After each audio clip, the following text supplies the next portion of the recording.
Hi folks, during these testing times we're all looking for things to do to try and motivate ourselves and prepare ourselves ready for when the rivers and the lakes are all open again and we can all get back out in the fresh air.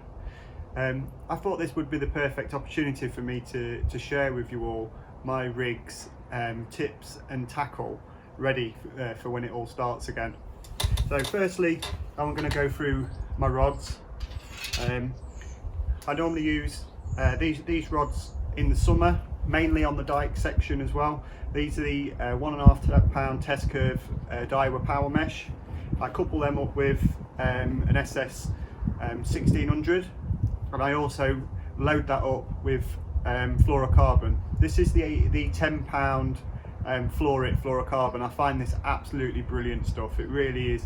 It's really heavy, it sinks well, and there's not much stretch in it as well, which is perfect. So you get a lot more sensitivity in your rod tips. So you tend to get, you see a few more different bites, especially as well when they're a bit more finicky. On a normal mono, because of the stretch, sometimes you do miss quite a lot of bites. So if I can eliminate that by using this, it works for me. So that's something else that I like to use all the time. So I normally use a pair of them when I go fishing, and like I was saying before, it's mainly on the dike section I tend to use them. On the main Trent, where obviously there's a little bit more flow, you do need to have a little bit more of a beefy rod. So what I tend to use on the main river is the Daiwa Infinities, the 2.25. I find these absolutely outstanding rods. The performance and the fight and everything with these, you just can't fault them. They're absolutely amazing rods.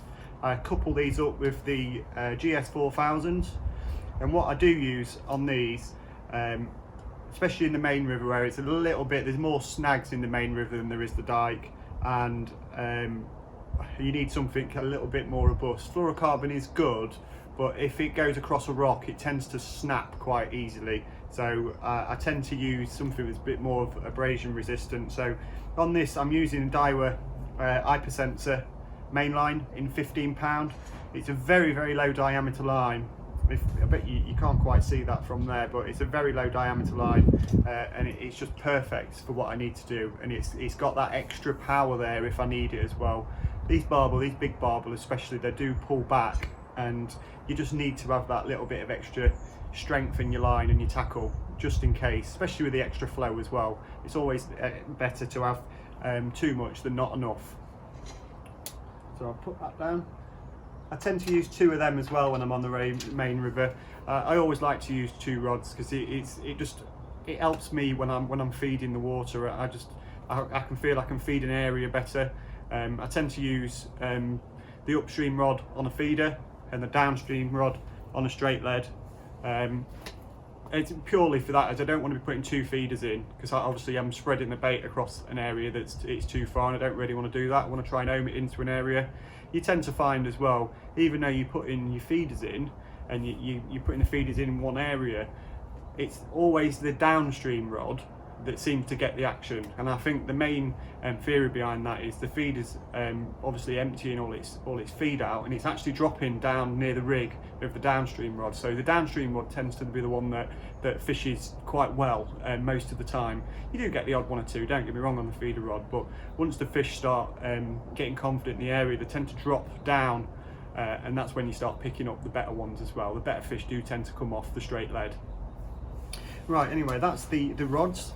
Next, I just wanted to go through the hook links. I tend to use 2 different hook links. One for when I'm using a feeder. They are quite long. What this is the 10 pound fluorocarbon again. And what I do, I attach it to a supple braid by an Albright knot. Just a small knot just there, which is plenty strong enough for what I need. And then I tend to use a curved shank. I like them.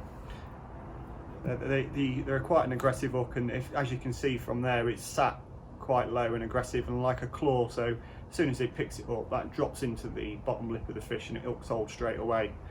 The other thing I will mention is I tend to use, especially with the hook section, if you can see there's probably about 12 inches of supple braid. I'm using at the moment, which I've used for about a season now, is the Braid, and I really like this one. This is the grey, and it's 6mm, 0.6mm diameter, so it's ultra fine.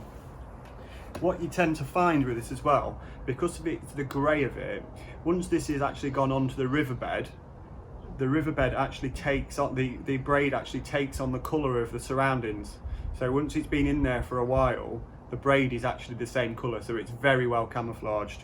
The other thing I'd like to mention with this as well, because it is so supple, one of the things with barbel I've noticed, if you was using a mono or a straight through fluorocarbon hook link, when they pick up the hook with a fluorocarbon, they tend to feel it, or if they flank and feel the fluorocarbon or mono on the fins, they'll spook off the area. With a supple braid, you'll see they'll come into the area, they'll pick it up, and because the braid is so supple, and you can test this at home, if you just put it in the palm of your hand and you just tap it, you can't feel it. And I'm quite confident that the fish are actually picking this up, and half the time they're feeding in the area with the hook bait in the mouth until it actually pricks them, and as soon as it pricks them, they bolt and they feel the weight of the lead and they're on. And that's one of the reasons I tend to use a supple section of hook link on my feeder. And there it is again, it's 12 inches there, and it's quite a long hook link for the river, but I want that because I want the feeder to fit and then it to flop out into the flow. So that's my length. It's quite a long length, but I tend to find, especially in the summer when it's they're a bit more finicky, the longer your hook link is, the better it seems to be. On the end for my feeders, I tend to use these leg clip systems. I find that better because I can swap and change my feeders or my leads if I need to. If say if I've got into an area and you feel like you're overfeeding, I can take the feeder off and quickly slip a lead on, and you're there, you're ready to go again. Also, this makes it easier for you able to change the size of your lead to introduce more bait or less bait, or how much bait you want to release, if you want to pack your feeders tight. There's so many different variations you can use for this, but this is purely the rig I would use for the feeder, and that's the hook link I would use for the feeder.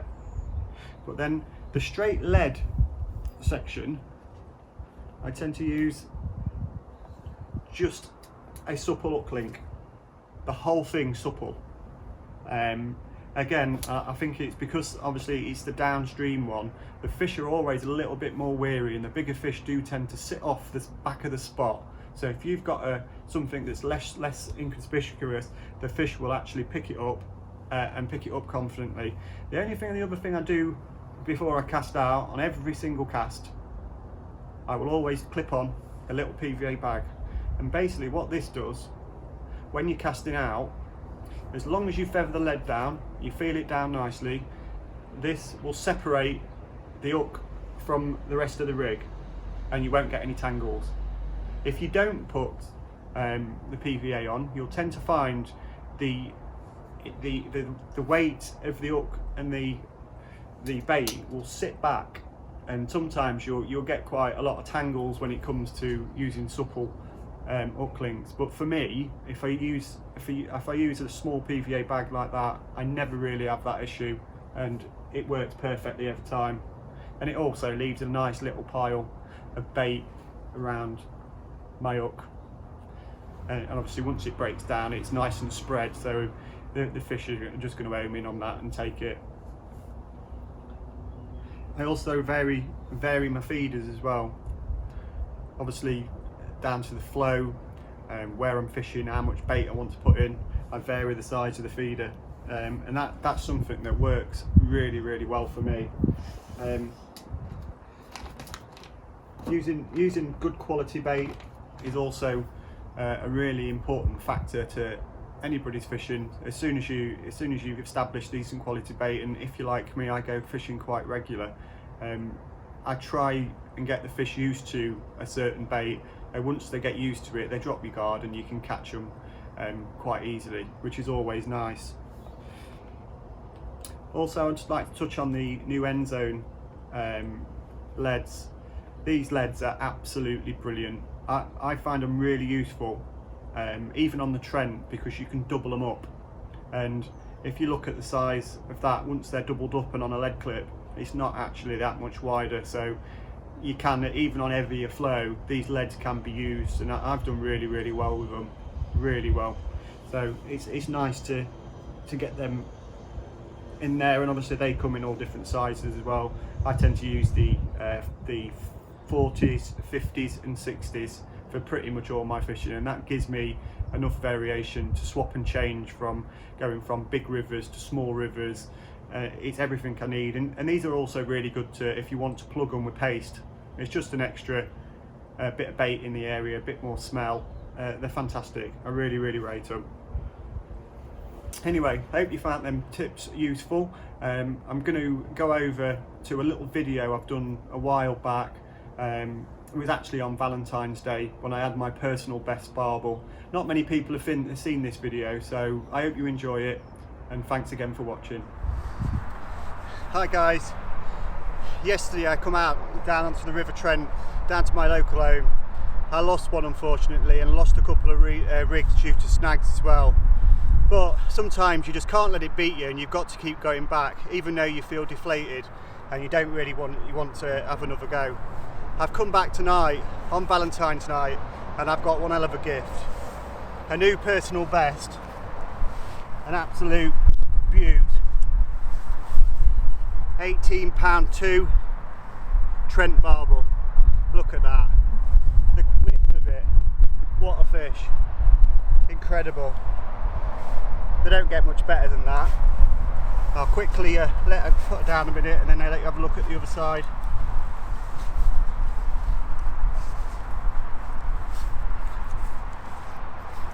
And there we go, and there's the other side. Absolute beast of a barbel. And do they get any bigger? That is the question. I'm going to let her go now and take some photos.